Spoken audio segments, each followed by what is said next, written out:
Tips cara rendam mihun. First kita kena ada mihun. Okey, kita sediakan air, kuali kita panaskan dulu. Taruh sedikit garam. Minyak masak. Minyak masak kena minyak botol ya. Tunggu dia mendidih dulu. Setelah air mendidih nanti baru kita masukkan mihun tadi lah. Korang tengok ada minyak. Masukkan mihun. Bagi tenggelam semua. Ini dah.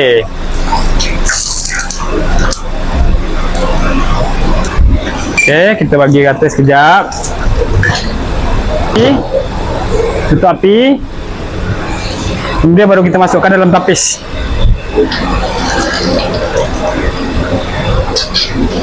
Kemudian kita bilas dengan air sejuk. Apabila dia macam ini, kena bilas cepat tau. Kena bilas dengan air biasa, air pipe.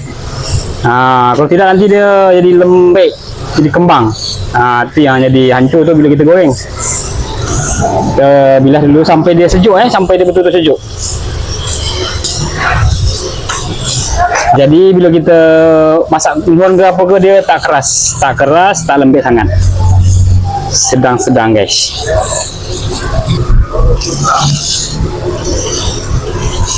Air dulu. Right. Okey guys, inilah hasil dia, mihun yang kita dah rendam tadi. Tengok sini. Kalau korang tengok tekstur dia. Dekat sini. Dia tak keras guys. Dia dah lembut. Korang tengok. Dah lembut, tapi dia tak lembut sangat.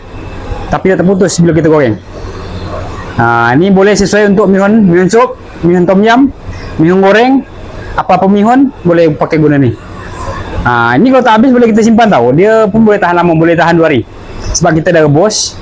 Kemudian kita dah taruh minyak, garam semua. Mantap guys. Okey, korang boleh cuba dekat rumah ya. Semoga membantu dan bermanfaat.